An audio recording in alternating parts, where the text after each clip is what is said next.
Welcome to Brainish English Stories. Mrs. Blunden looked carefully at her niece's tired eyes when she came to the breakfast table the next morning. She also noticed Mr. Aylwin's caring way when he stood up to give Florence a chair.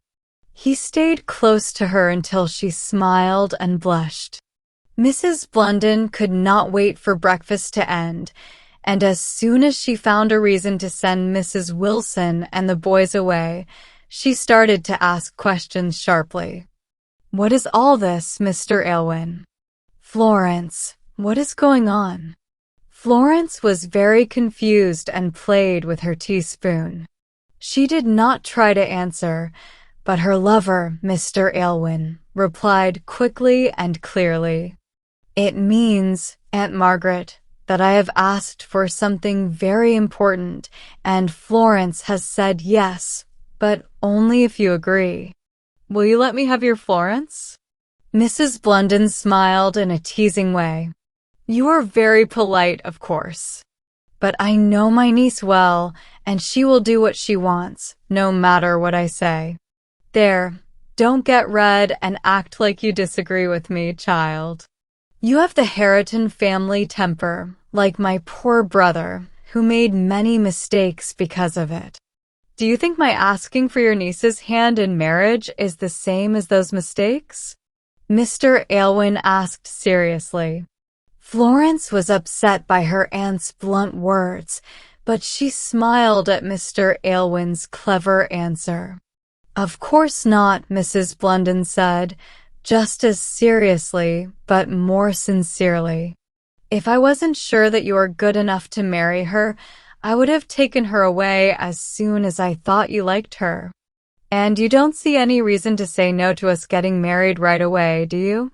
Mr. Aylwin asked, without seeming to notice that Florence was embarrassed. Mrs. Blunden raised her eyebrows. "Wow, you are in a big hurry. Please tell me, when did you ask my niece this very important question?" "As her guardian, I think I have the right to know this." "Florence and I have understood each other since last night," he answered, hesitating a little. "Last night. And you want to get married tomorrow?" Aunt Margaret said sarcastically. "Surely, Florence, you don't agree with this. It is really too quick, isn't it?" "My dear Mrs. Blunden," said Mr. Aylwin, speaking before Florence could reply, "if we are sure that we love each other and want to spend our lives together, why wait? Why stop me from wanting to start our new life as soon as possible?" "When did you decide to make Florence your wife?" her aunt asked. "When did you make these important plans?" "I knew I loved her before I went to India," he answered, not directly. Said Mrs. Blunden dryly. "If you are happy to wait all these years, I think you can wait a bit longer for a nice wedding dress to be made for Florence and for all the proper arrangements. What do you say, Florence?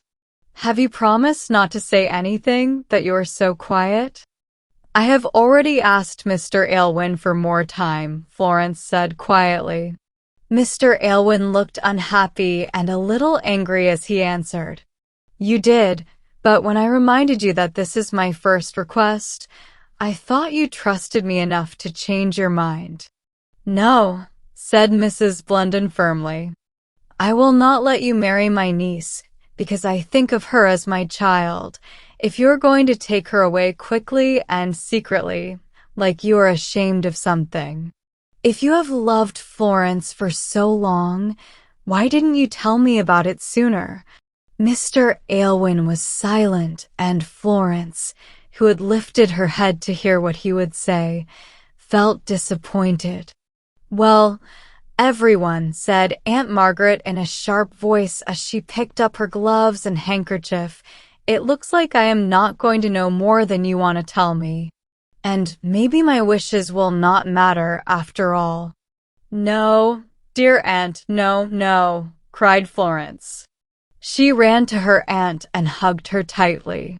"Not because of me, and Mr. Elwyn will not be unreasonable either.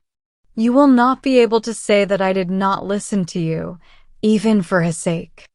I will do what you want, Aunt Margaret." Tears filled Mrs. Blunden's eyes as she hugged Florence back warmly.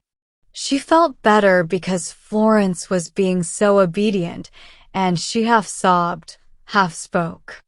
"My dear, it will be so hard to say goodbye to you that I should be allowed to have you with me for a few more weeks.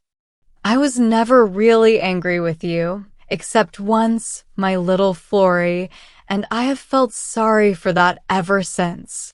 I'm sure," she added, crying even more, "when you wrote to me, thanking me so much for sending you £100 and telling me how useful it was and how it helped my poor, foolish brother. I felt that I had been very cruel not to give you what someone else, with more kindness, had given." "By the way," she suddenly asked, "who sent you that money? Was it Mr. Elwyn?" "No, madam," he answered shortly. "Really? And you didn't know anything about it?" For a moment or two, he did not answer. But then he saw Florence looking at him, trying to understand, and he said slowly, "I have a reason to know. I found out by accident that the money sent to Miss Harriton was one of the last things Lieutenant Mason did before he left England." Florence was very surprised. "Is it possible? Heaven forgive me. I judged him more harshly than I should have if I had known that he was sorry for what he did and gave me the money." Mr. Elwyn turned to look out the window without saying anything, but Mrs. Blunden said loudly, "Nonsense. You couldn't think worse of him than he deserved. He only gave you back some of your own money. And now let me go. If this wedding is going to be rushed, like I think it will be even though I don't want it to be, I must go and talk to my maid about the dresses and everything." After she hurried out of the room, Florence quietly walked over to Mr. Elwyn, who was standing sadly. She put her hand on his arm and whispered, "You're not angry with me, are you?" "Why would I be?" he replied. "For trying to see the good in that bad man? I wasn't thinking of him at all. I was thinking of you and what you want." He pulled her close with love. "Were you really? And if Mrs. Blunden can be persuaded, will you promise not to delay? Don't you see that I am eager to take you away, to a brighter land, with new places and people, to forget all the old sad memories that make you look pale and unhappy?" "But I would not forget them completely," said Florence. "In those sad years, I learned lessons that made me more humble, more caring for others, kinder to those who make mistakes, and more compassionate to those who need it." "You look just like your mother, my Florence," he said with admiration. "She would have picked flowers even when there were thorns in her path. And you're right, I know you are, even though I can't be as patient and kind as you are. I still feel angry at those who hurt you, and I get upset about the things that kept us apart for so long. Didn't you say we shouldn't talk about the sad past?" Florence said, feeling worried as she saw his eyes flash and his eyebrows lower.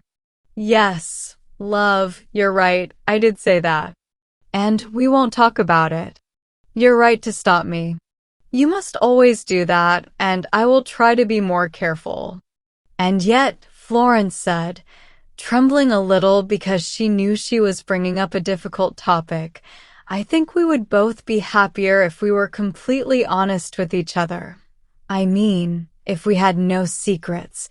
But—" "I understand you, Florence," he said, looking very upset, "and I understand why you're saying this. But please, please spare me. I don't have the strength to talk about those painful details. Let's just be happy that our love has never changed, even though life has kept us apart. And it never has it, my Florence? To this, she could truthfully say, no, and he seemed satisfied with her answer. But the old worries were still there, and Florence felt even more that they couldn't be truly happy while there was still something hidden between them. Yet, when he lovingly asked her to promise that she would marry him as soon as Mrs. Blunden would agree, she didn't know how to refuse his passionate request. When he was happy, he was so much like the Frank Dormer she remembered and missed so much. It was only when she was alone for a while and thought about everything he had said that she had to admit the painful truth. There was some important part of his life that he was keeping from her. Something had happened, either something he did or something someone else did, that was always on his mind, making him unhappy and affecting even the joy of their being together again.